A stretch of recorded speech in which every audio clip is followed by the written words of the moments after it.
Hare Krishna. Hare Krishna. Thank you very much for coming to yet another session of the journey of self-discovery, the science of self-realization. Today we have a big surprise, okay? But I'm going to keep that suspense. I'll tell you in 3-4 minutes. Whatever that we have been learning so far is from a book called as Bhagavad Gita. The personality, as you all know, the personality who made Bhagavad Gita available to us is Srila Prabhupada. Right? Lord Krishna spoke the Bhagavad Gita. So, we all know that Lord Krishna spoke the Bhagavad Gita to Arjun in the battlefield of Kurukshetra. We all know that. But, let's say somebody would have given us a Bhagavad Gita book, okay, full of Sanskrit verses. Right? Would we have understood anything in the Bhagavad Gita? Right.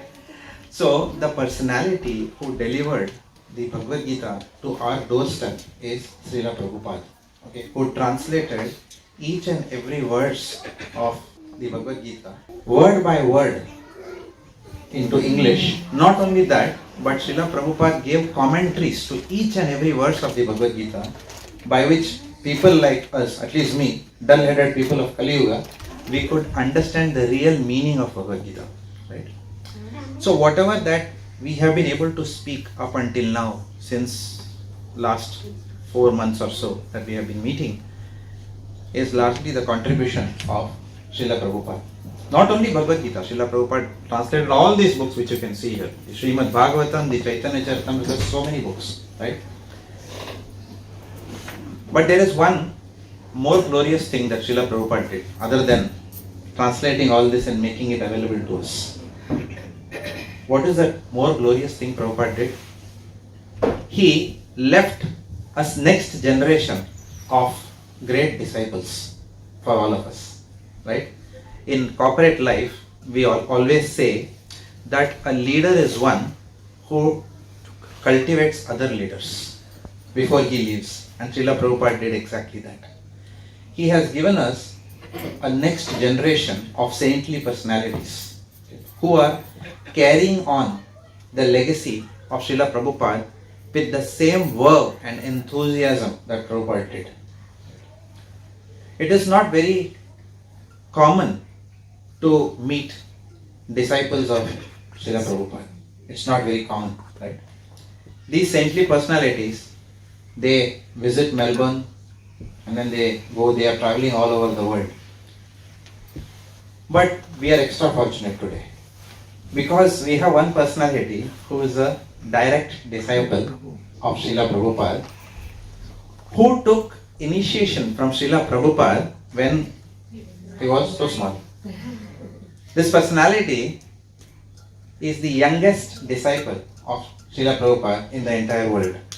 And today, we have the fortune of having that personality amongst us. Please welcome his case, Prabhava Prabhu ki Jai! Please.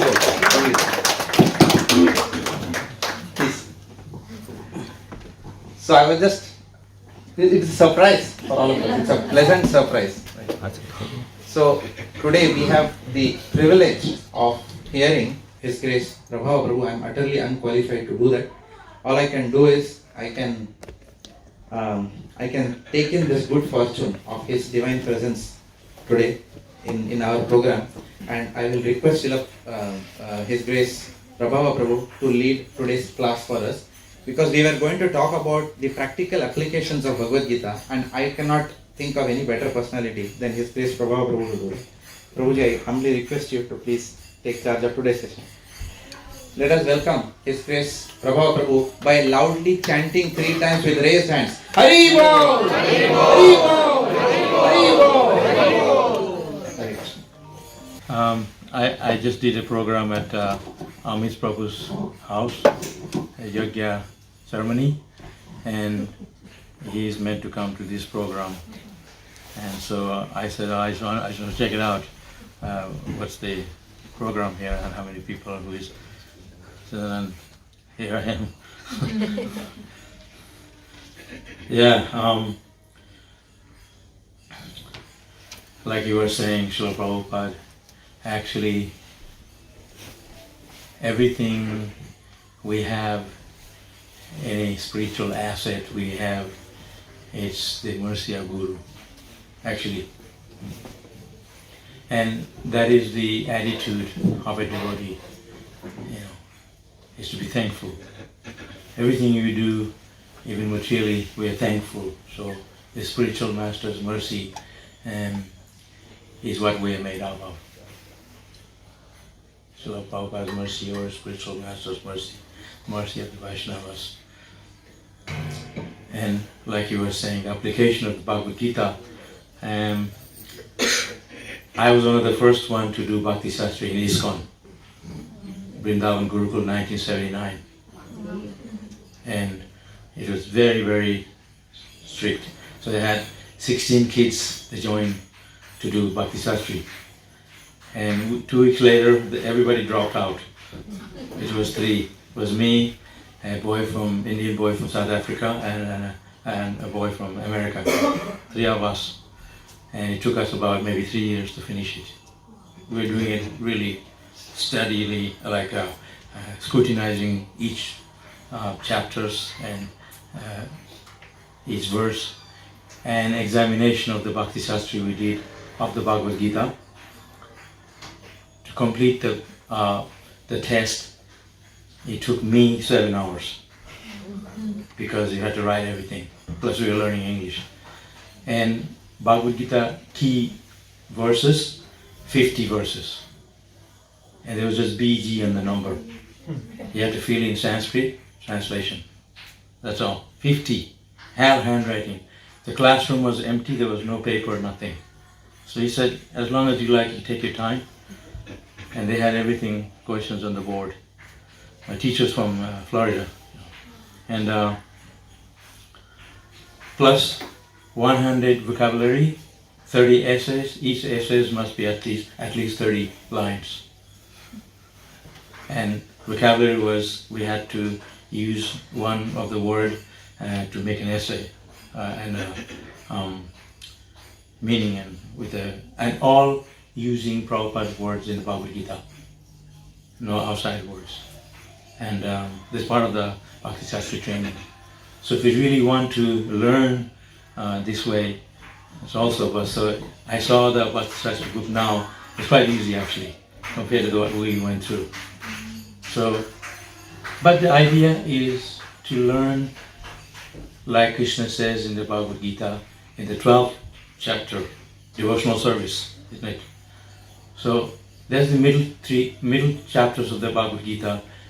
Krishna puts the devotional service as the primary.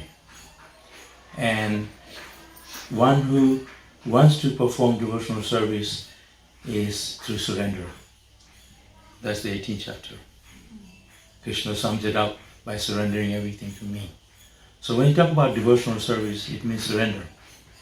And this is why you were saying, like, we can inspire each other through service. It's not about when you go to the mountains or sitting forests, doing your own thing. Devotional service means done with devotion. Bhaktamam abhijanati. That's why Krishna says, like, you can know me through devotion. He didn't say, like Srila Prabhupada, our spiritual master, he was in the US. He left Vrindavan. Because of his mercy, we were sitting here today in Melbourne about talking about Krishna. You can imagine, 30, 40 years ago, where were you? And what would be the situation here in Melbourne if it wasn't for Srila Prabhupada? So my point is the mercy of the Guru that we are able to practice Krishna consciousness. So we should always think in the back of our mind that is the mercy of the Vaishnavas. That is the humility. Trinadepi sunichena tararopi shahishana. Like Chaitanya Mahaprabhu gave us the 8 verses. They're the key verses of the philosophy of Bhakti Yoga. And that the jewel of the quality of the character of Vaishnava is his humility. And the humility is not like, today I'm going to be humble, tomorrow I'm not. It's something that you have to work at it. You have to develop that humility. And that comes from practices of Krishna consciousness. And this is all about application. And the application of Krishna consciousness, how you practice sadhana bhakti. Isn't it? Like, you can be very expert at philosophy. You can be giving talks on bhakti yoga in the university. They have courses on the symptoms of love of God, different symptoms. And there are some PhDs, they're speaking on Krishna Lila and different pastimes. And then when they finish, they light a cigarette. So application is how you cultivate your own spiritual life. It's not a mechanical thing, or that you study and that's it. But you have to apply in your own life. You have to live by the philosophy. You have to practice it. You see, Srila Prabhupada, when he went to America, there's so many others who also went. But he really completely dedicated himself. He surrendered. That's what surrender means. He was dying on the ship. If I go to America or Australia, I would make sure that hotels arranged and I got enough money and people there picking me up. There's all this arrangement we do. Prabhupada had none of that. He simply depended on the mercy of his Guru. This is what I'm saying, mercy of Guru. It's not something that I love Guru and that the spiritual master. It's not a matter of a show. Dedication. Bhaktisiddhanta Saraswati Thakur, the spiritual master Prabhupada, already left the planet. But he didn't feel that he left. Prabhupada said, when I am sitting under the tree in Thompson Square Park in New York, he said, I feel the presence of my Guru. Because he was following the instruction of his spiritual master. He hasn't left him. He left Vrindavan so far away to go to this most ignorant place, New York. But he said, I feel that Vrindavan's with me. Because he brought Vrindavan to Western country. This is why we're sitting here today. This is no different than Vrindavan. You were talking about Krishna. That's why I did a program at Amit's place, just a free family. And then he said, I'm going to Bhakti Diksha program now. Would you like to just come along? And I said, I definitely want to see it. So when I walked in here, it's like walking into Vrindavan. No difference. You all like so serious, this Mataji is chanting in the speaker. I can feel it, the vibration from outside. And all the shoes are stacked up so nicely there. Usually they're everywhere. You go to the temple, they're everywhere. Then I knew they're very together. This is application. How you deal with yourself, what you say, what you do, what you eat, your actions, that makes you what you are.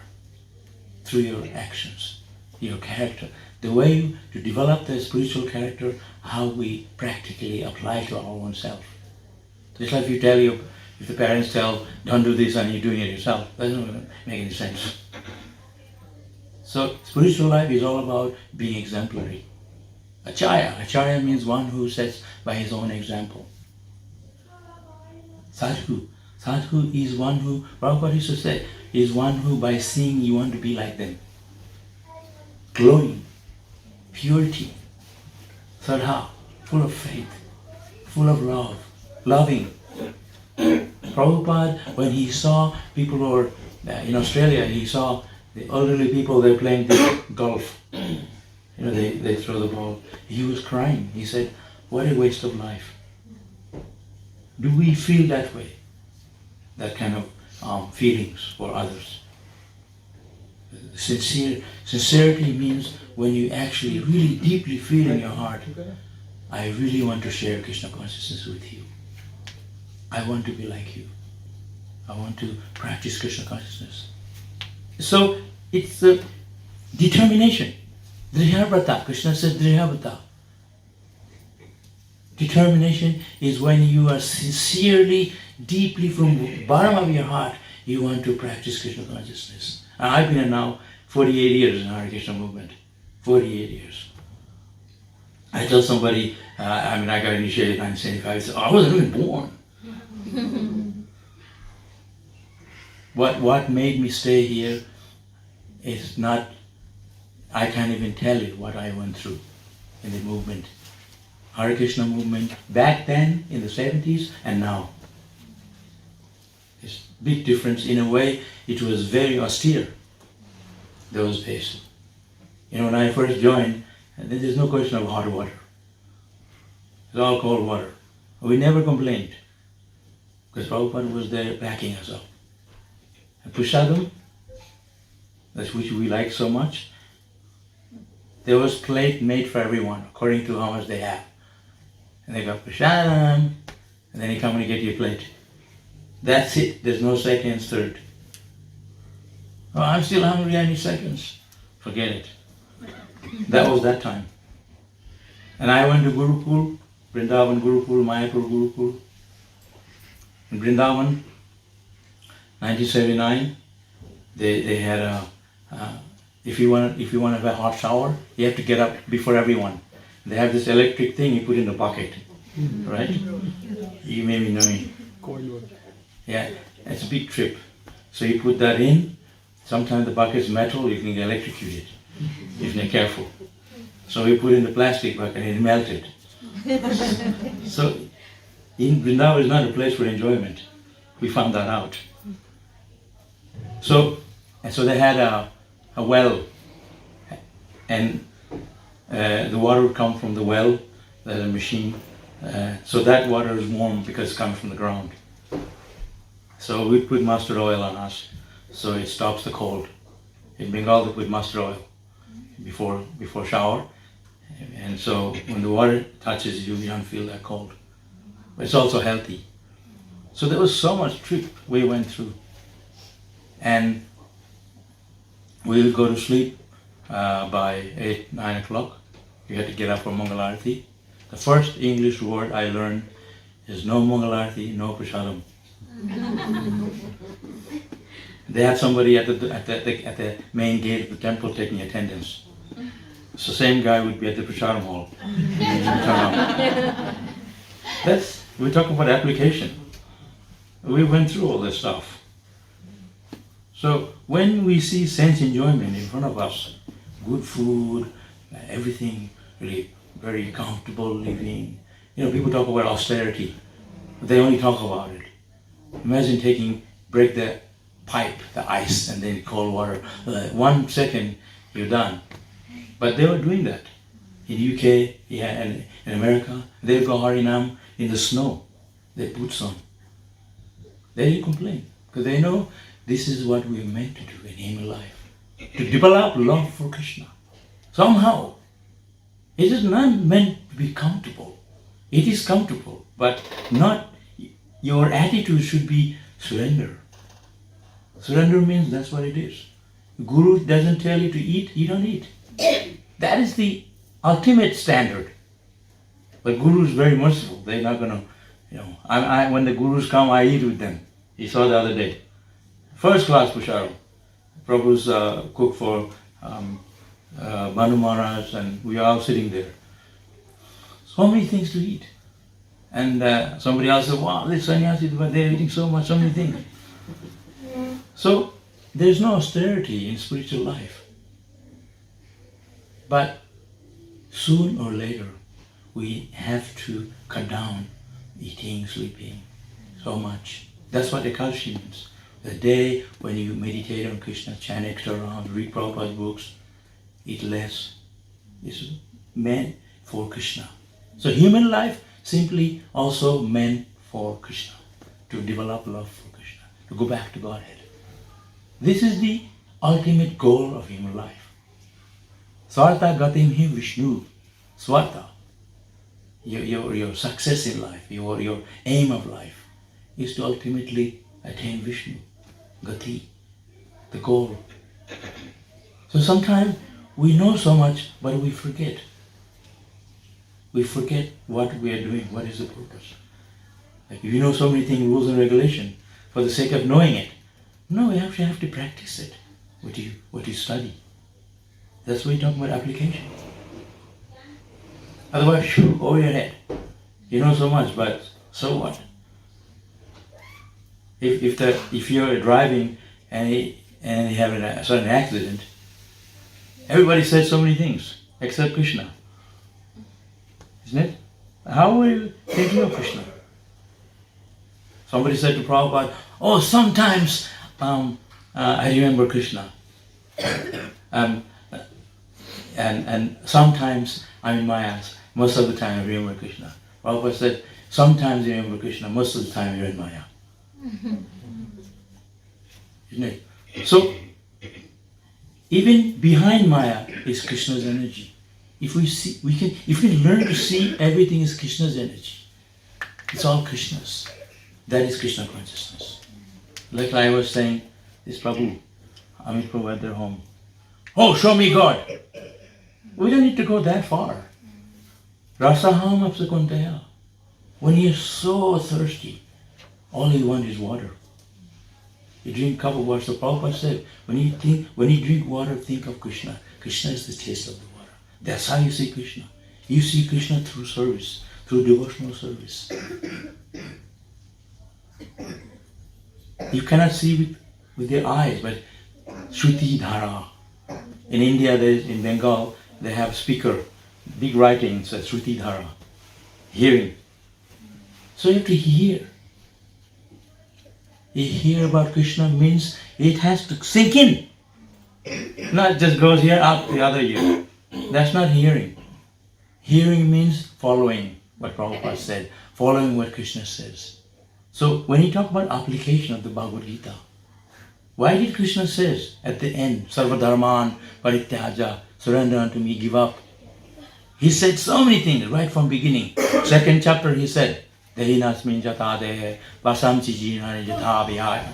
So many verses about the body. That's the first step of self-realization, to realize that I'm not this body. So he emphasizes that right in the beginning, which we are so much on bodily platform.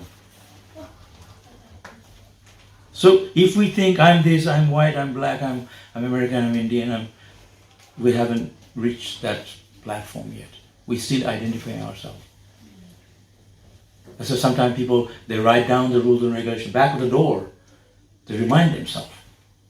Open and then see where I'm going to be Krishna conscious today. So that's why sadhu sangha. To come together and associate, remind ourselves about Krishna consciousness. So I feel like this is a day Krishna wanted me to come here to talk to you a little bit about this process of Krishna consciousness. And I was traveling with Indradumna Swami. I don't know if you know him. First time, 1990s. When he first came to, I used to live in Sydney. So I was in Sankirtan all day. I came ashram very late, something like around 11 o'clock. So I walked in the door. There was two Swamis sitting in the ashram. Prabhu Vishnu Swami and Indradumna Swami. First thing he said, tomorrow you're coming with me around the world tour. I said, you have to ask my temple president. He can't just come and take me. So I was very loyal to temple authorities. Sometimes we have to be.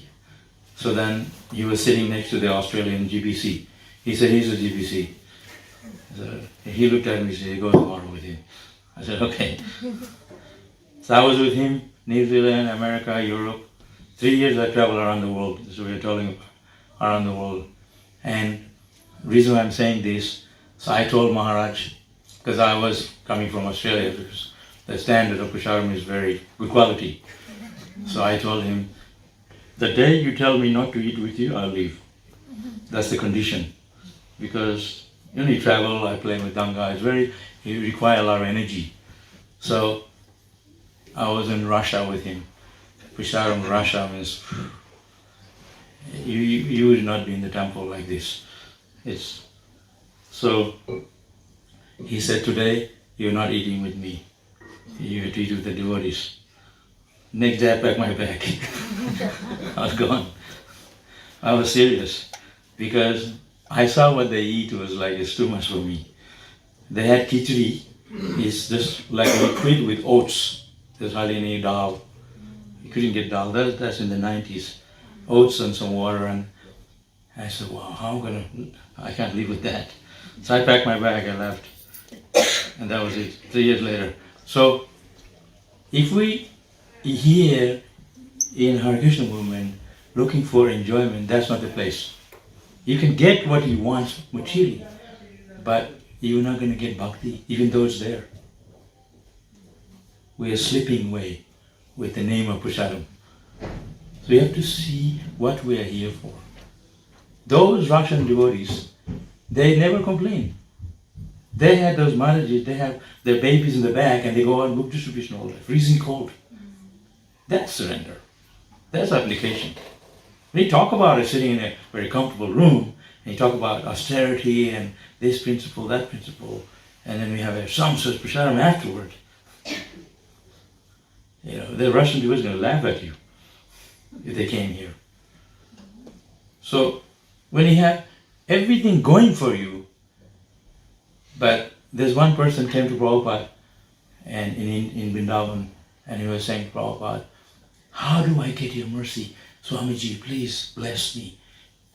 Prabhupada was hesitant to give him the blessing. So he kept bugging him. And Prabhupada said, do you really want my mercy? I'll give it to you. Are you ready to live on the side of the road with nothing? Like, I will, that is surrender. He said, no, Swamiji, I'll see you later. That was it. So, I'm saying this, we have to balance it. You have to see things that the purpose of human life is not that we're giving everything up, but you have to know that why we are here, why we are practicing Krishna consciousness. What is the reason behind? Why am I here? Just ask yourself. Prabhupada said the principle of all the rules and regulation is to always remember him and not forget Krishna. Remember him, not forget Krishna. That's the principle of rules and regulations. So always remember Krishna. And that's not easy. As soon as you sit down to chant japa, I just for myself, you think of so many things, isn't it? You think of things that you don't even think of. Suddenly you say, oh, tomorrow he did something years ago, it comes to your mind. Or he did this person, that person. Isn't it such a struggle? So it's easy, but it is difficult. And people say, I want to go to a mountain and meditate. Here, we can't even do it here with all the facility. Here, there's no disturbance here, no one's bothering you. But it's so difficult to focus the mind on Krishna. That's why Krishna says, Chanchalam hi mana Krishna. Chanchalam. The mind is flickering like the wind, blowing everywhere. That's why Krishna gives the method. Bring it back under yourself. Control your mind. So mind, in the sense, is the main problem. Like if you know so many shastras, so many things, still there is scope of falling down to Maya. We've seen rishis, our movement. Why is it so hard? Because they're not practicing. They're not sinking in. They're not hearing. Hearing means you have to do it. Determine. I'm practicing, Prabhu. Yeah, you're not practicing enough. Maya is wiggling in front of you and you go for it. Do you call that as a practice? Determination, Krishna says. Why did he say that time and time? Dhirabrata, determination.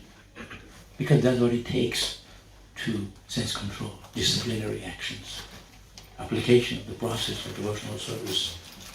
That's what surrender means. You give up your own interest of enjoyment for the pleasure of Krishna. Your own interest, put it aside. I'm going to serve you, Krishna. I'm yours. I'm your disciple. Shishasteham sadimam tvam prapannam. That's what Arjuna said to Krishna. I'm your soul, surrender unto you. I'm your disciple. It's not a fashion. Okay, I have a guru and that's it. Do your own thing now. No, you have to surrender. Just as your spiritual master. A good disciple can become a guru. Qualified guru.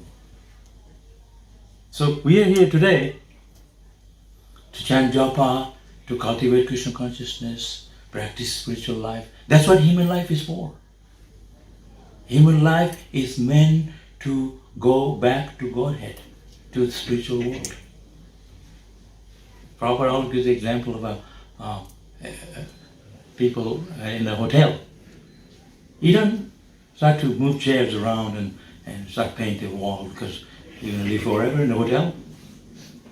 This is the material world we're living in, is a hotel, like a hotel. We're not going to be here forever. I can still remember, I joined the Hare Krishna movement and look at it now, like I'm 50 plus, and all yourself. We're not going to be in the same body always, in the same place. We're going to get out of here one day. So we are moving on in life, but we have to move towards Krishna. Improve your spiritual life. You improve your material life, everyone get education, you have a family, you have your home, everything. You work at it. Similarly, you have to improve your spiritual life. Am I chanting nicely, japa? Am I developing love for Krishna? Am I cultivating like bhakti, pure love for Krishna every day? Am I developing eagerness to be with devotees? Am I developing the eagerness to be association with devotees, to go to the temple, do some service, chant, read, bhakti Krishna, improve my Krishna consciousness? Am I? You ask yourself. That's what this program is all about. So you can know so much, but the most important thing, how are you going to apply yourself? At the time of death, Ante Narayana Smriti, at the time of death, you have to remember Krishna. He didn't tell you, oh yeah, only have tomorrow, another week. We don't know how long we're here. So therefore, we are so lucky. We don't have to live for thousands of years like people did in Satya Yuga and other yugas. We have only less than 100 years. We're so lucky. We don't have to, like when I was a kid, I used to think, I wish I was 50, 60, then I have less time here. Now I haven't reached that age. So I feel extra joy. I'll be gone soon. So why not become Krishna conscious? So little time. I love it. I'm loving it. Like the other talk about, loving it. What is there to love about? If you know your future, your destination, where you're going, your home is waiting for you. I'll be in ecstasy. That's how I feel. That's the way, if you think that way, then everything becomes easy. I have a little time here. That gives you that strength from within. You know, like I'll tell you a story. I grew up in Mayapur. I can swim across the Ganges, a little kid, because, you know, even if you're an Olympic swimmer, you can't cross the Ganges River. It's very flowing, you have to know the technique. So there's a sand, like a sand dune area in the middle of the Ganges. We used to go and play soccer there. Nobody can, in India, everywhere there's people. So we get away, we go to that small island, we can play, wrestle. So one day I went with my friend, but I had a big lunch. So when you go to the island, you have to kind of go farther out and swim from here out to the island. So I was doing that. I was coming, and the water was turning. So there's a lot of current and very quick. So I was getting swept away, and I had prasharam. So my friend, and he already went to that current area, and I was like dying. I didn't have energy. He said, come on. I couldn't get myself going. I said, oh, I can't do it anymore. I'm going to die. So I was thinking, Hare Krishna, and if I die in Ganges, he will go to God, Krishna, and I had Prasharam, and Sai Prabhupada, and it's okay if I die. So I went down, and you can guess it was a sandbar. So I could stand up, say, oh, thank Krishna, and walk there. So the reason I'm saying this, so we put to test all the time. Don't think that it's so easy. It is easy, but Krishna is going to put us through test always to see, are we sincerely serving? Or do we really love Krishna?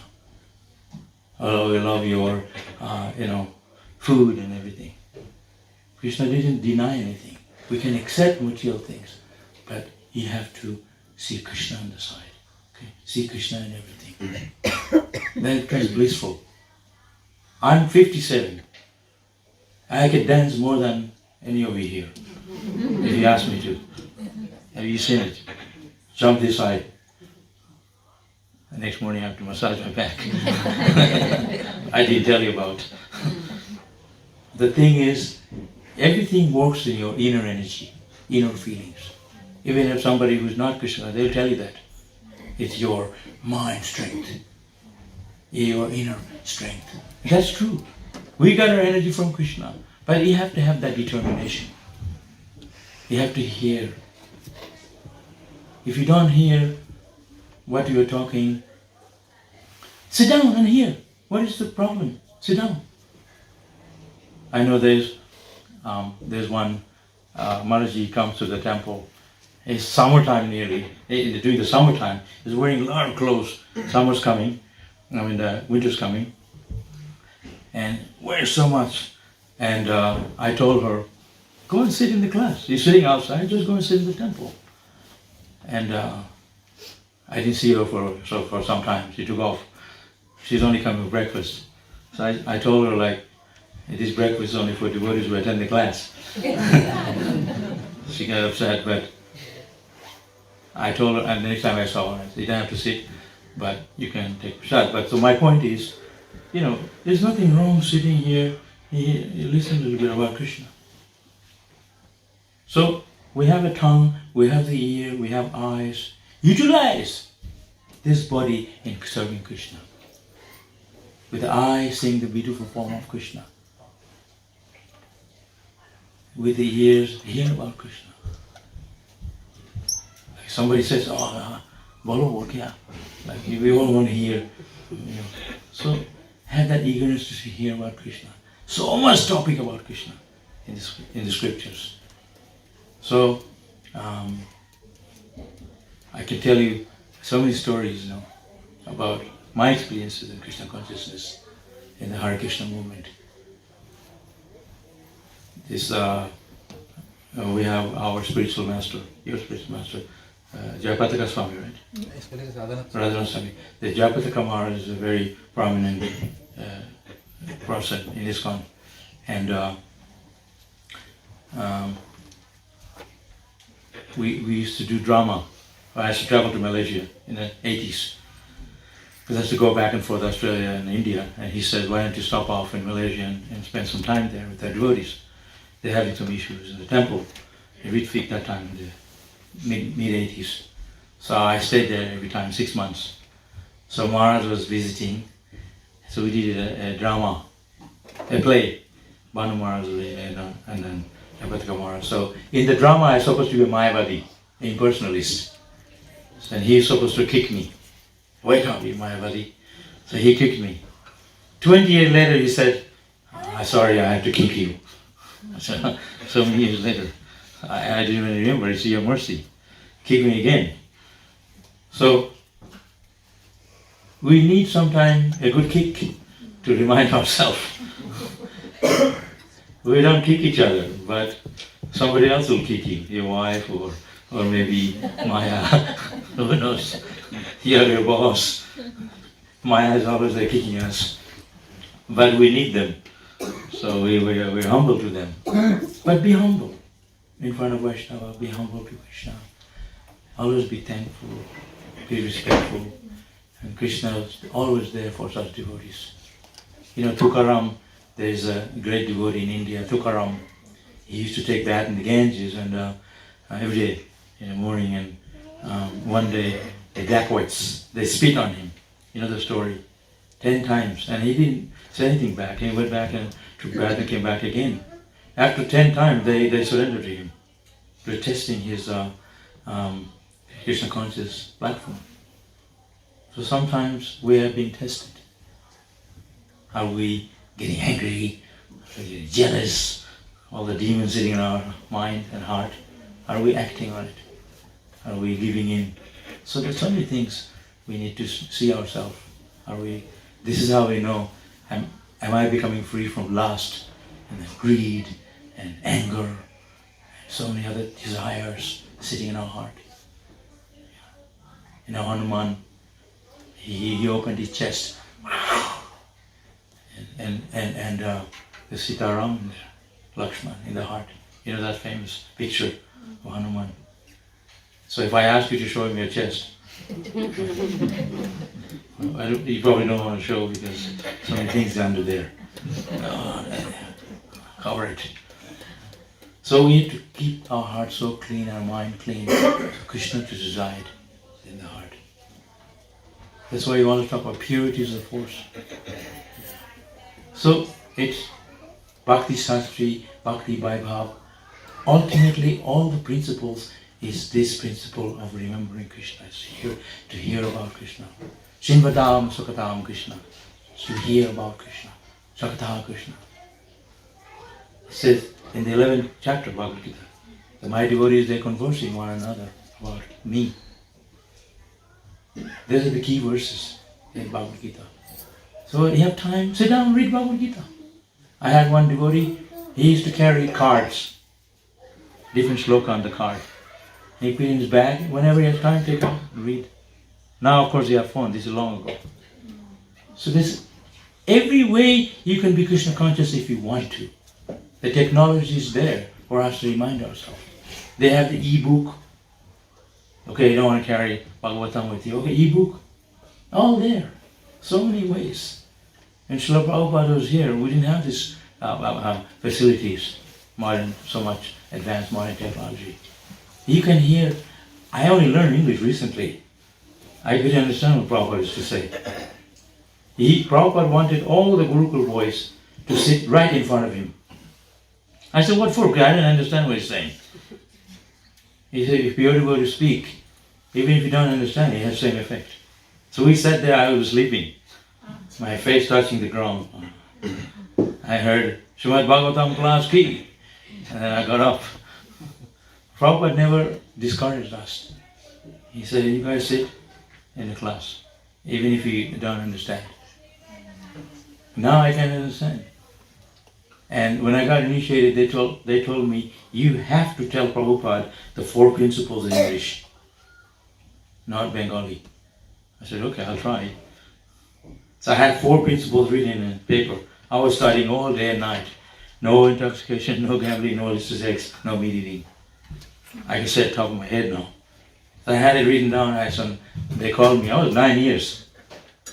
And they called me. I had the video of it. Have you seen it? Yeah. And Prabhupada, what are the rules? No intoxication, no gambling. I can remember the other 2. So I told Prabhupada 2 in Bengali, 2 in English. He's quite happy. At least I tried. So it's all about your desire to please the Guru. It's all about your desire to hear from a Guru. Even if he didn't understand, but you're acting on it. So this is I finished here. Thank you. So, like I said, I didn't have any plan to come here. If you're thinking, what is this guy doing here today? But, sorry. I had just Krishna's arrangement somehow. I just ended up here. So you never know, sometimes you have to always see the background check. That is Krishna and hand is there. Maybe, always there's a reason for everything. You're conformed. Even the child tells it. Thank you.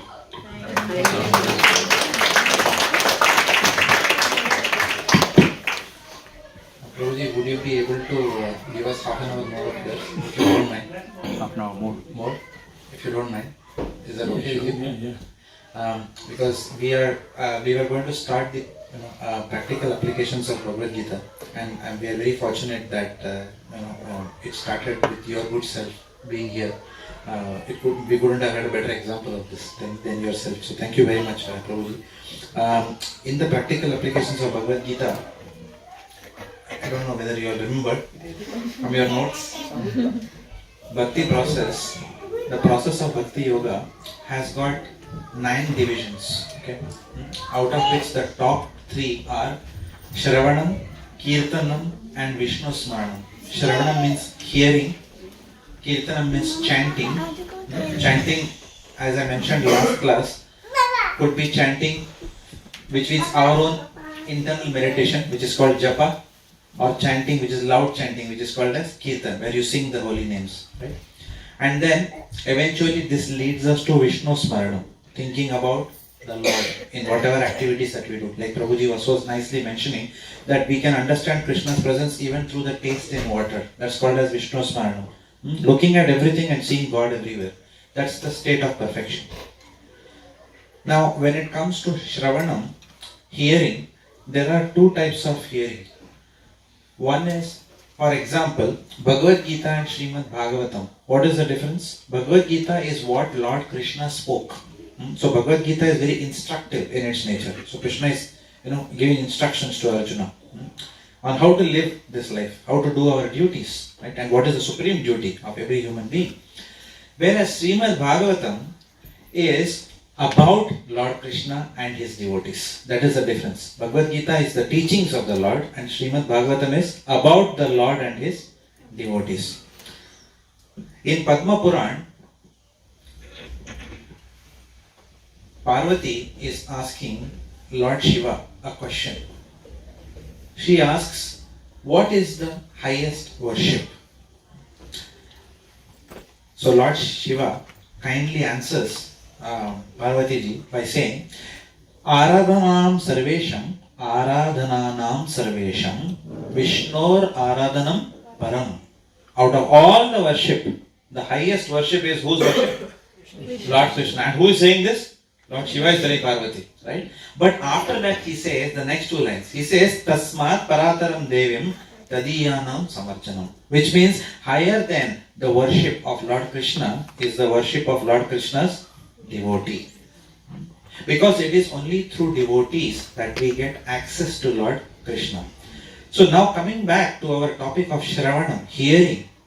There are 2 aspects of hearing. One is hearing from saintly personalities and hearing about the lives of saintly personalities, right? And today we have this, what do you call that as? Double whammy or what? What do you call that in English? Yeah, double whammy, right? We are hearing from Srila Prabhupada's disciples, and I was requesting Prabhuji if we can have half an hour more to tell us more about Srila Prabhupada. That is more important than even hearing about Krishna, right? Now when I say it's more important than hearing about Krishna, it's not an exaggeration, it is a fact. Because it is said that a pure devotee has no other agenda in this world other than giving Krishna consciousness, Krishna bhakti to everyone, right? So, disciples like devotees of the Lord, great devotees of the Lord like Srila Prabhupada don't come very often. When they come, they are in this planet for some time. All of us have not had that good fortune of witnessing all of Srila Prabhupada's pastime or hearing about him as much as His Grace Prabhava Prabhu would have had. Since Prabhuji was saying since age of 9 he has had this association with Srila Prabhupada. So I thought that why can't we take another half an hour and I'll request Prabhuji to speak on Srila Prabhupada. Everyone is okay with that? Yeah? Thank you very much. So Prabhuji, if you don't mind. Well, I'll tell you just some stories of Prabhupada with me that when Prabhupada was here I was very young, so it's not like if you ask me, do you have any personal instruction? I don't, because I was too young for him to advise me. But I can tell you some, my duty when Prabhupada was in Mayapur was to wash his car, Prabhupada's car. Prabhupada had 3 cars. One was from when he came to Mumbai, so they can pick him up from the airport.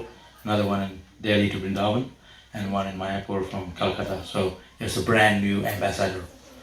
and it was red color like brahmachari, and it had a handle with A.C. Bhaktivedanta Swami, brass, and in the front of the car it had a big tilak on the bonnet with the ISKCON flag.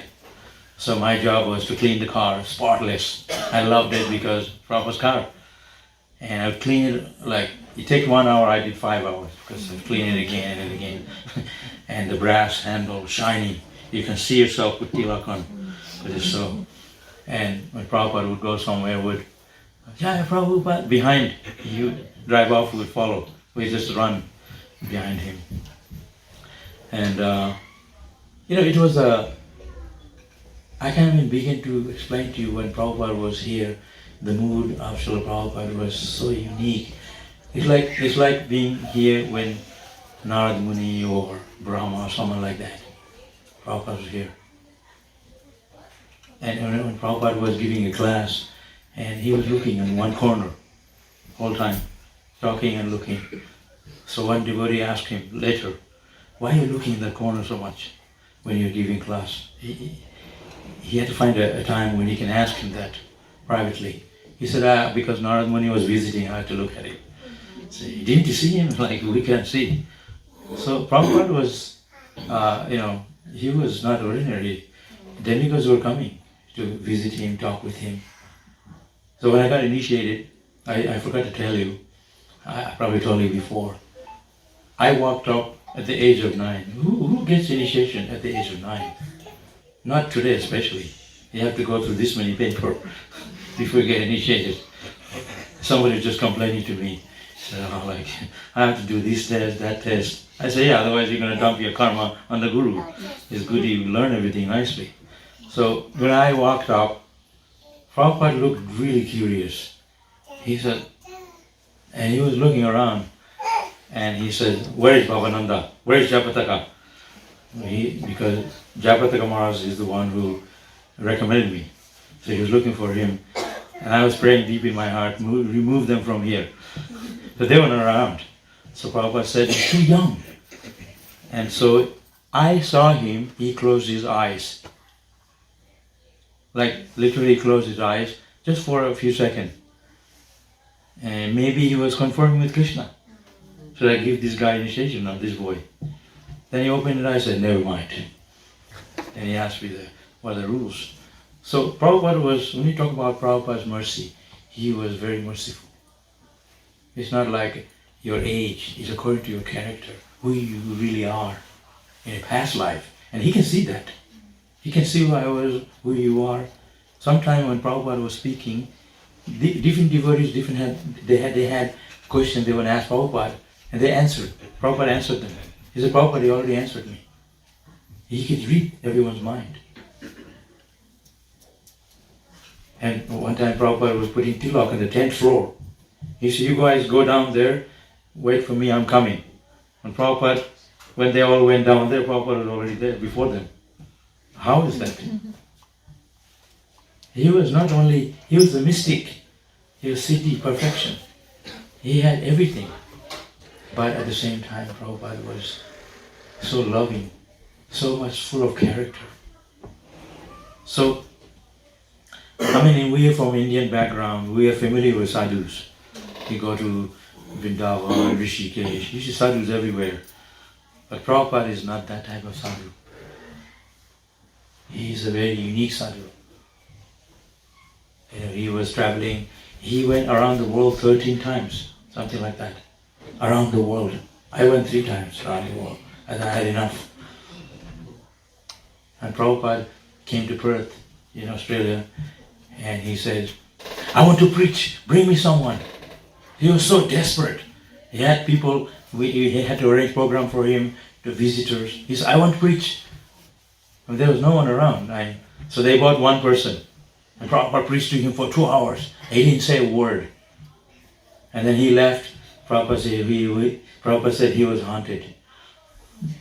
So they brought somebody at least to talk to. Maybe to the ghost.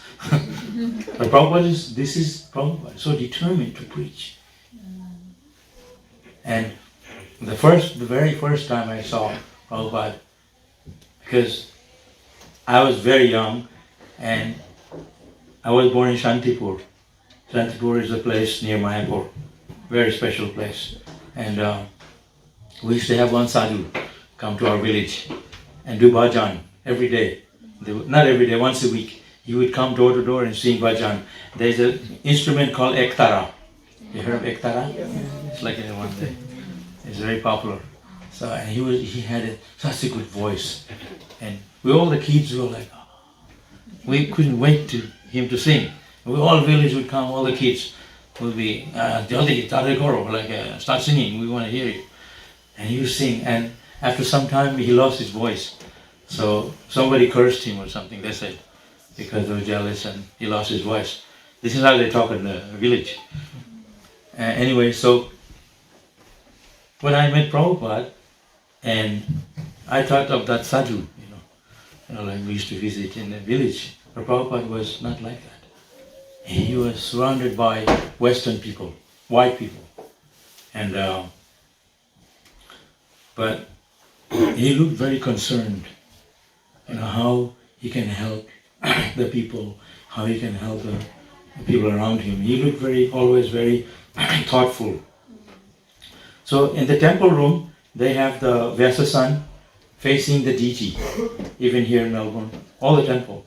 He wanted that he'd be facing the deity. So he was always meditating on Krishna, always thinking of Krishna. And he could see the feature of our ISKCON. He could tell, every one of you could tell who's going to be what, who will do what. So he's very encouraging. And perhaps even me, I always feel this way, that maybe Prabhupada that blessed me. And why would he initiate me at that age? Maybe because I could help him a little bit right now. I was in China for 15 years before I came here. I didn't want to come back to Australia. I loved it there, China. China, when people say from India, what are you doing in China? How do you manage? Well, I loved it. I speak Chinese, I can preach. Just so, it's not where you live where you feel comfortable. You go where you can preach. It's not, I cross off the mass because this place doesn't have good prasadam. This place is too cold. This too hot. Prabhupada went to America. It's the most difficult place. Like I was saying, he went on the order of his guru, giving up his own enjoyment. He could live peacefully in Vrindavan. Radha was very peaceful, where the sadhus live. He gave up that. He was taking the risk for Krishna. New York, elderly Indian man, New York, all these bombs. But Prabhupada, so I'll tell you a story. There was a Pandal program. Pandal? Big tent. They have in India, big tents. 50,000 people can go there. Huge Pandal. Those days they used to use Pandal to do big program, and Prabhupada was there in Bombay. This was in Bengal. There's a place called Chakdaha. I don't know if you're from Bengal, on the way to Calcutta, about halfway. So I went there. So they set up a big stage. On the stage, Prabhupada would sit at the top of the stage. Next level down, his sannyasis. 50,000 people, villagers, like white people. They were so amazed to see Westerner sadhus and sannyasis. So Prabhupada asked one of his disciples, Tamal Krishna Goswami, prominent, to speak in English. And he asked Jayapataka Maharaj to translate in Bengali. And he's Bengali, even now I don't understand. But his sincerity, and he was speaking like Prabhupada, he was so proud of his disciple, his chest was going out, right? When these villagers, they saw an American sadhu talking to them in Bengali at that time, in the 70s, so amazed. So Prabhupada was very, he wanted that Krishna consciousness take off like wildfire. And it was. 50 years Our ISKCON movement is just over 50 years now, right? You see so many Bhakti Viksha program in Melbourne, so many temples all over the world. It's just 50 years. You see Christianity, 2,000 plus years to take on. And what Prabhupada did in 50 years, our movement. He was only here for 10 years. Because Prabhupada's his strong desire to give Krishna consciousness is flourishing.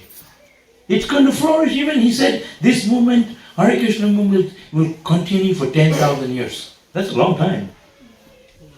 10,000 years. We don't even live for 100 years.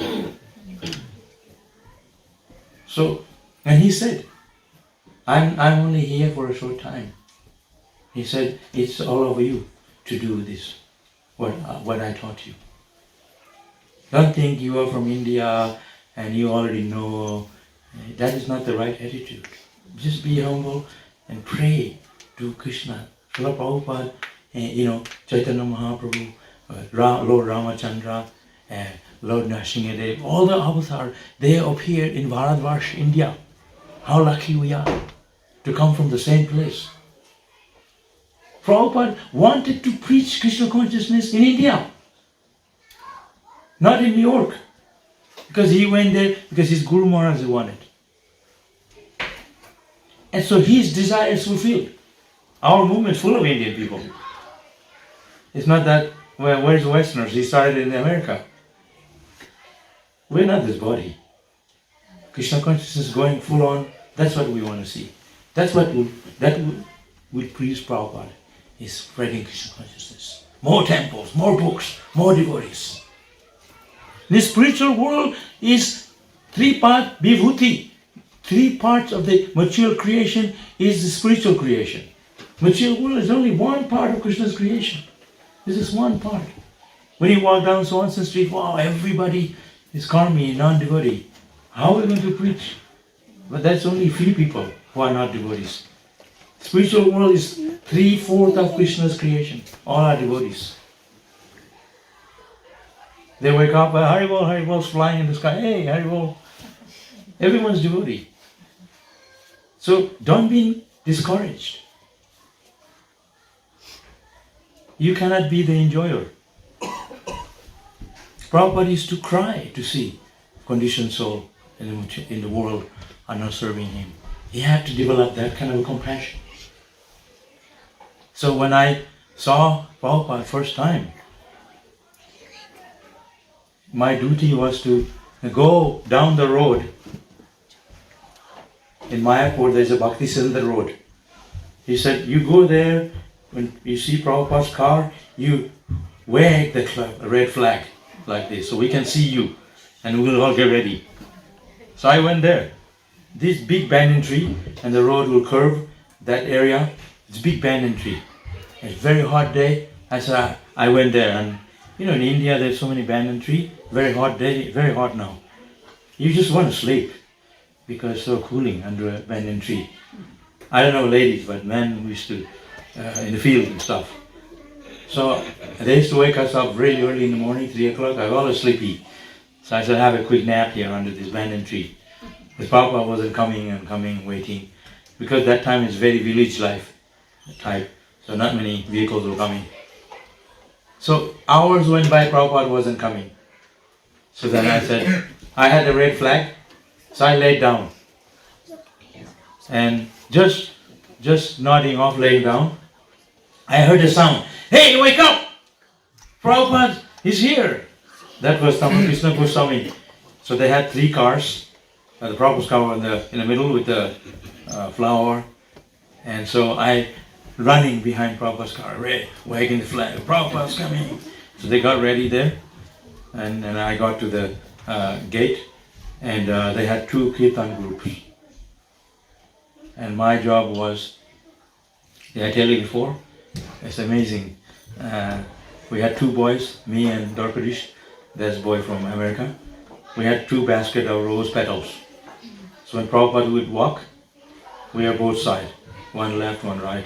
So when Prabhupada raised his feet, we had to be quick enough to put the flower under so he can place his feet on the flower, and he, the other boy at the same time, like this.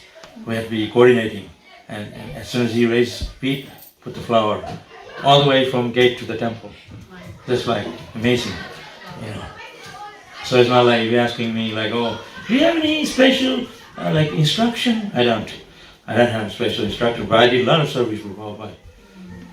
And Prabhupada would arrive at the main temple. They had the Mataji's different floor, and they had baskets of flower they would sprinkle on Prabhupada from heavenly planet, like Apsaras, like that was the idea. They were in a sari and sprinkle flower. Like, wow, where's the flower coming from? Apsaras up there. Those are the Maharaji's. And at the gate, they have, there's inside this hollow, so you can climb up, and they would sprinkle flower from there. And so, that's the first time I saw Prabhupada. I said, wow, phew, pretty amazing person. And he wasn't looking at anyone. He was like this, always looking kind of up. And then, so I asked my teacher, the guy from Canada, I said, how come Prabhupada is like, always looking up, kind of proud, like he's not humble. So I'm saying like that. And he said, don't speak like that. Prabhupada is looking at Krishna. He's not like proud like us. He's looking at Krishna. So that's what I thought. So Prabhupada was always very meditative, always thinking of Krishna, always chanting Hare Krishna under the tongue. Very pure, very special. And when Prabhupada left this planet, Vrindavan, it was like, we never thought that he would leave us. He was always, as if he was always here. We never thought. Even as an elderly man, we never thought that he would never cross our mind that he's going to go one day. So people are coming up and telling Prabhupada, they couldn't say it. They were full of emotions.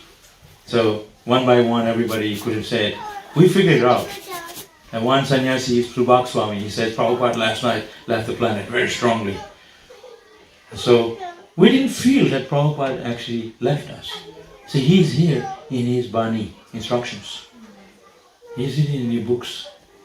Prabhupada used to read his own books. Somebody said, Prabhupada, why are you reading your own books? He said, these are not my words. Krishna wrote the book, so I'm reading it. So when you read Bhagavad Gita, when you read Bhagavatam, actually this is Krishna writing it. Like Arjuna. There was others who were actually as strong as Arjuna, like Karna, Bhishmadev, and many others. But Arjuna was special to Krishna. That's why Prabhupada was a very special person. And so many others, they couldn't go to America. They came back halfway. Impossible. But Prabhupada, he went because Prabhupada was meant to, chosen by Krishna. Prabhupada said, I didn't want to come back to go to the material world. He said, I don't want to go to the material world. Krishna told him, you go, I'll protect you. I'll make sure you're okay. But he wasn't okay. They gave him a heart attack. But that's the test. Prabhupada didn't give up. That's what I was talking about. And in Bombay, Krishna told Prabhupada that he put me down here. You have to build a temple over me. You try your best, I will not move. No one can hurt you. So that's why we have this temple. Radha Krishna deity was there, and there was so much struggle, but you can see today, big temple there. Someone just recently told me, I work in the kitchen, I wash the deity plate. So someone just recently told me, one time Srila Prabhupada was in the kitchen, in the temple room, when everyone's up after Bhagavatam class. So Prabhupada said, the Krishna told Prabhupada, they're not washing my plate nicely. They're in a hurry. Quickly they need to go home or something. They wash the plate very quickly. So he said there was muchi, the plate wasn't clean. Krishna told Prabhupada, So Prabhupada called the temple president who cleaned the plate. So they called the person. He said, because I wasn't feeling well today, or this and that. So Krishna, so we have to be careful what we do for Krishna. Even cleaning Krishna's plate, anything we do for Krishna. Why is Krishna in our heart? So he wants to check us. He wants to make sure that we serve him nicely. It is for our benefit, so we can become pure. It's not that Krishna, there you go, suffer you. No, he wants to see that we become purified for our spiritual benefit. He's sitting in all the heart of all the living entities. He is watching us all the time. We're never alone. Krishna is with us. Prabhupada is with us. Somebody asked Prabhupada, so Prabhupada, I don't think of Krishna so much, but I think of you. So what if I think of you at the time of death instead of Krishna? What's going to happen to me? Because emphasis is on thinking of Krishna, not spiritual master. So Prabhupada closed his eyes and he's opened his eyes and he said, that is okay. You know how? Because wherever there is Krishna, there is Prabhupada. So they both will be there. So it's important that you serve the Vaishnavas, you serve your Guru sincerely. Yeah. That's the story. Hare Krishna. Hare Krishna. Hare Krishna. Prabhuji, we have, I think, is this the right time, that clock, or is it 5 minutes? Oh, we have 10 more minutes. So if, since Prabhuji is there, let's please take advantage of that. Anyone has any questions, today you can get much better answers than what I could have ever given you in this whole lifetime or any other lifetime. So please take full advantage and you can ask Prabhuji.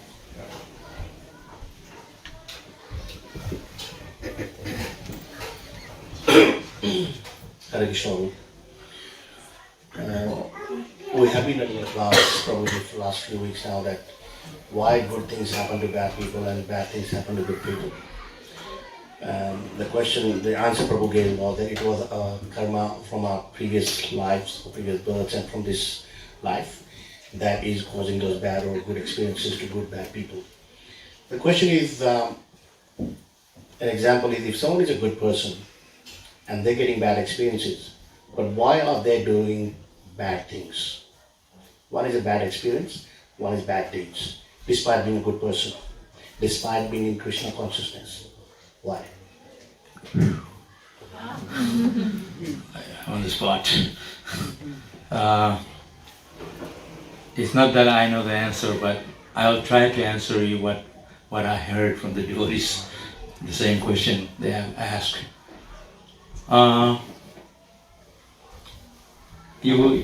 He answered to the karma, that is correct. I'll just elaborate that a little bit more. You have to do everything we do on anyone. There's always a background check, isn't it? Sometimes we don't know who's coming and going. Even as a devotee, it's good to do some background check. You know, because especially these days, who knows? So, there's a spiritual database it's not go in vain. Everything doesn't go unchecked in the spiritual hemisphere. That's being checked. So there was this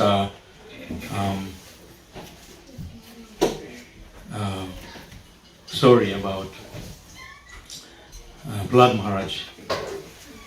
They saw big pile of bones. This is a village story maybe. So they said, wow, so much. He said, this is the amount of austerity Prahlad Maharaj did in his past life and the life before to get to where he is now. So we glorify people from what we see, but we don't know their details. So similarly, it's not good things, bad things happen to good people. It's not, somebody's checking. Everything has a reason. Good, effect. Good and bad effect. There's a reason.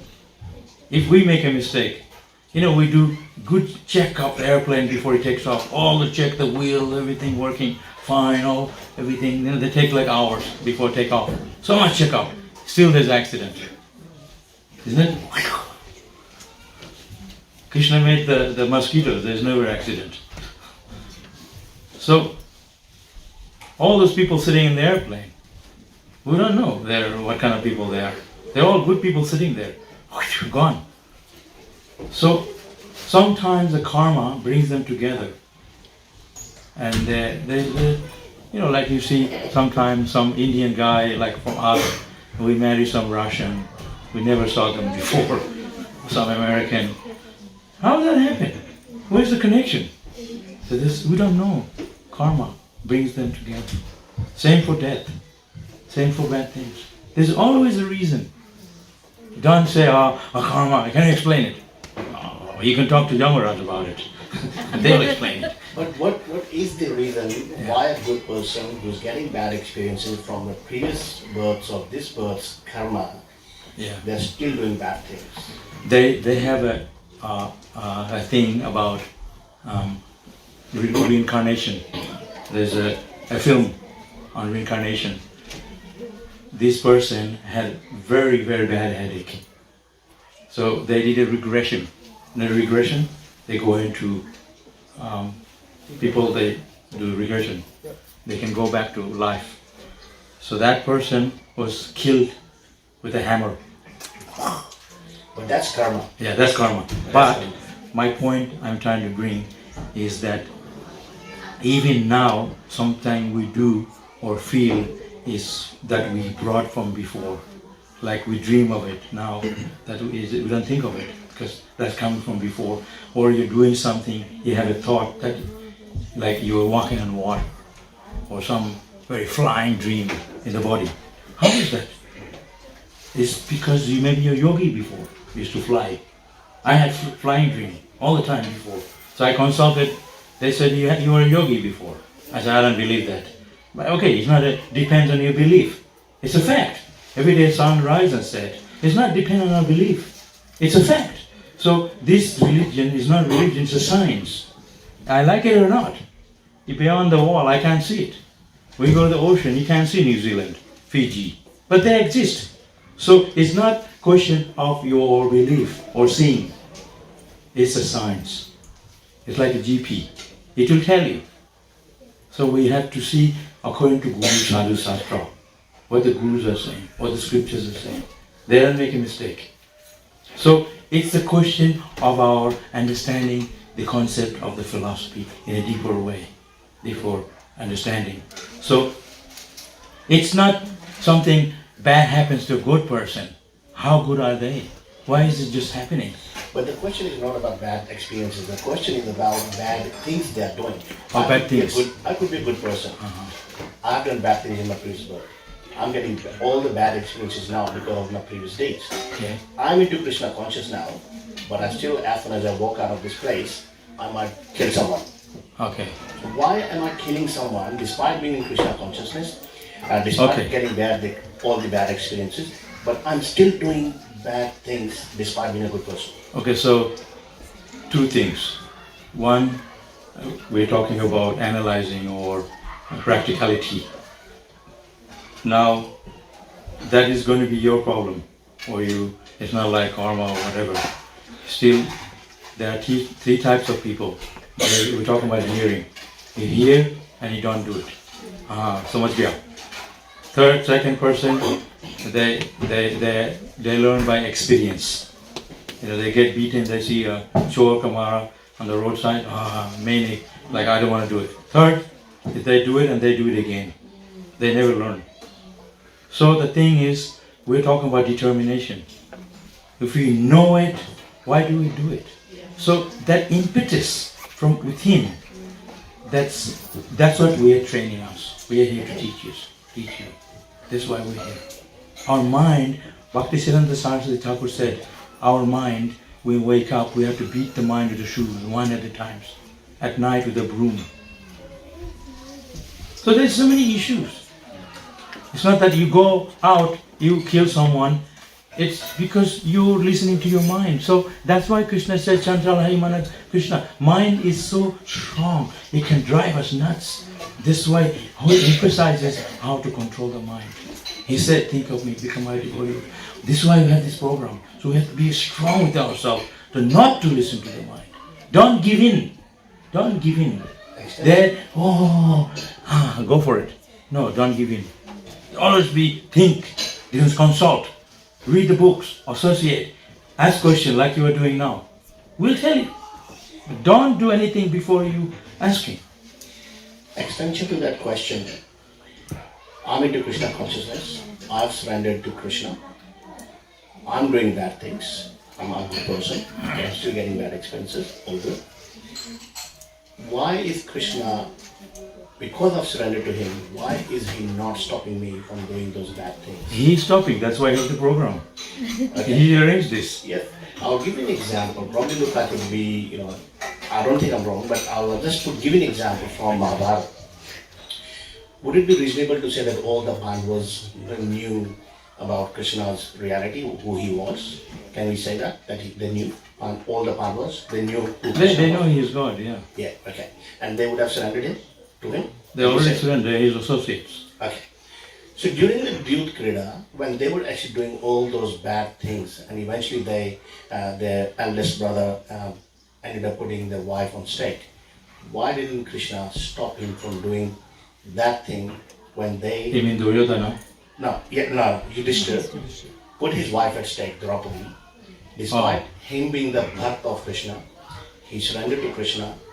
They knew about Krishna's reality, but why didn't Krishna stop them? Okay, there's two things. First thing, it takes a little deeper way as a devotee to understand these questions. If you want the real answer, not everyone will agree, because the answer is actually for a devotee to interact and understand more clearly. You have to be actually a devotee. So we talk about this is a lila.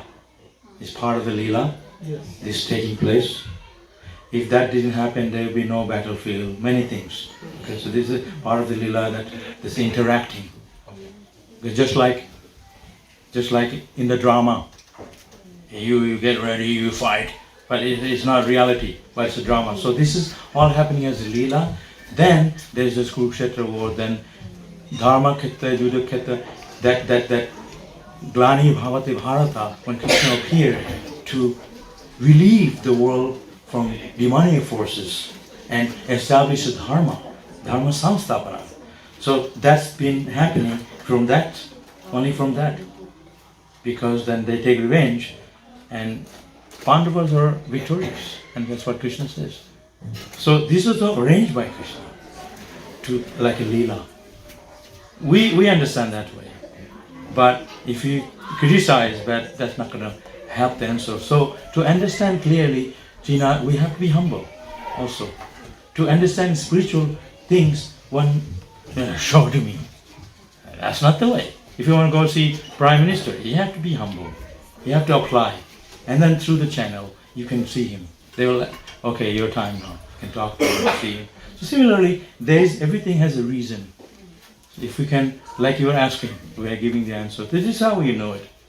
So it's not that it's not there. What is the reason? Krishna knows everything. If Krishna wants, he didn't even have to come down here. He can just go, peace. Everybody's dead. All those demons. But he's coming here to enact his lila with his devotee. And all those people, bad people, they're also his devotees. They're just doing this drama thing. They're all heavenly spiritual people. And Krishna says, they will die in front of me, they go to me. So there's no loss in either case. If I kill someone, then there's karma. But that's no karma, because God's interaction is there. That's a different thing. Okay? Thank you. Prabhuji, we have usually serve prasadam at 9 o'clock. So that then people who want to leave, then we don't interfere with their schedules. But at the same time, if some people have questions, so maybe during the prasadam time, are you okay to address more questions? Okay. So, Zanna Maharaj, you may please serve prasadam so that we can honor everyone else's time. Thank you. Hare Krishna. Prabhuji, what is the process to find a guru and be initiated? You first. I'm no one to advise that, but you can, for that matter, you can consult the temple authorities or your bhakti manager. They will guide you how to go about it, because this is a managerial issue, isn't it? To get an initiation, they tell you what you have to expect, what they expect from you, what the standards are, how long you need to serve, many issues, develop relations. So this is not like I can tell you, like tomorrow we can get it. You're right, but it has to be over a time. How do you perform your service, stuff like that. So that's between the managers, I reckon.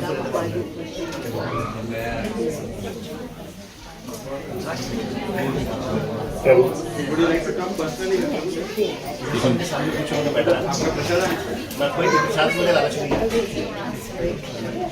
okay, Prabhu, another question. You gave an example of Tukaram, who You want to come a little bit closer?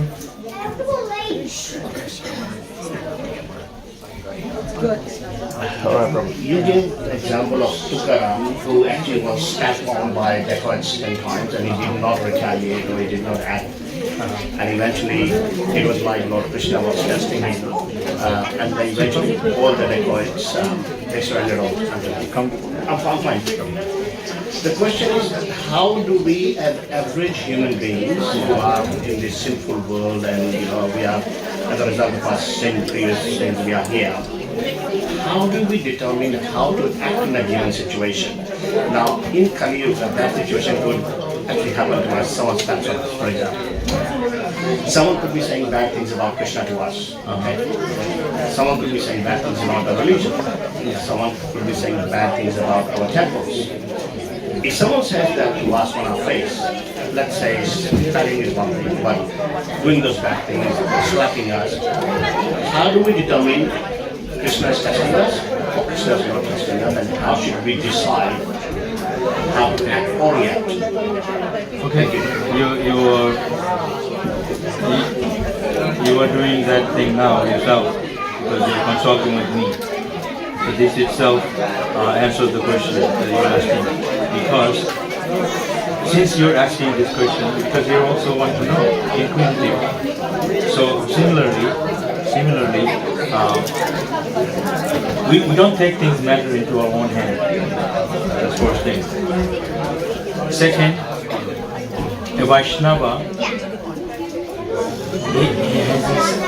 he has his own ways.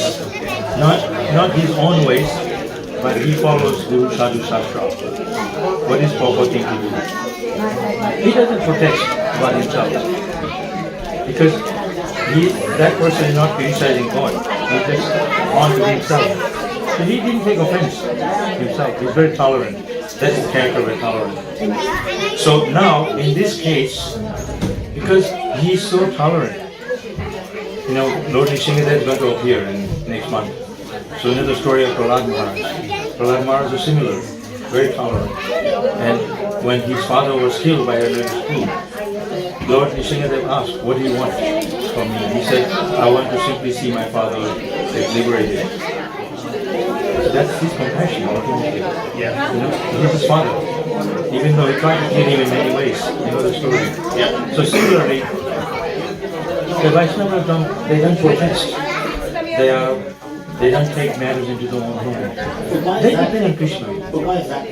Because if we look at the history of mankind, I'm going a little bit into history now, which you probably know. If we go like 500, 600 years or 1,000 years back, when the Mughals came to India and they invaded India, and there was only one religion, which was Sanatana, that was more Hindu, right? According to the same philosophy, we are very passive, or I would say we just leave it to Krishna. But Krishna says, if you don't act, I'm not going to come and help you. Okay? That is why he insisted, or he persuaded, or he provoked Pandavas to fight the war of Mahabharata, so that he can help them. He was the ultimate God who actually helped Pandavas to win the battle. So without Krishna's help, they wouldn't come. Okay? But the question is, if we actually keep thinking that we have surrendered to Krishna and Krishna will come and save us and help us, with all these conversions now happening, mass conversions happening from Hindu religion to other religions, and plus our religious temple getting attacked, how should we act, Krishna? Okay, I understand. Okay? So how should we act? Okay. Why should we leave everything to Krishna? That is one point. There are scriptures says that we have to live up to Krishna. Other point is there are circumstances. There are times and circumstances when it is required to act. So that's what I'm getting. So there are times and circumstances when we have to act. And there are times when it's beyond us. We have to surrender. There's nothing we can do. We have to serve. When we are helpless, definitely. And even if we are not helpless, we know whatever we are doing with Krishna's will, because He is guiding us. He is the guiding force, ultimately. Right? But we as a human being, we will surrender to God, or we will be helpless, we will say, oh Krishna, help us. But when we know that we can also do something, like Srila Prabhupada went to New York to spread Krishna consciousness, even though it was with his virus, but Srila Prabhupada did it as an individual, right? Now it could be a war as well. He could have also gone into a war to fight someone because there those people or those clans or those someone who's actually causing damage to religion. The question is, why should not we actually fight against that, and why should not we act or react to protect our religion or to protect ourselves? Okay, so depending, like I said, depending on the situation and circumstances. So it's not always defeat someone that can correct the situation. There's also other ways. There's Naya, means philosophy. There's convincing. There's personal behavior. There's different ways of convincing someone according to the situation. So, just like me when I was young, people beat me, I didn't teach me anything. I would do it again because of rebellion. But somebody showed some compassion, very nice, and they talked to me nicely, explained to me, then it touched me. So, this is nice, this is the But way. that's you. But not everybody. Yeah, I'm going to say that. So, that's why I said depending on the situation, depending on the circumstances. So, it doesn't work out for everyone. Because sometimes danda, stick, it works under circumstances. I agree. But when or how do you determine when to use the stick?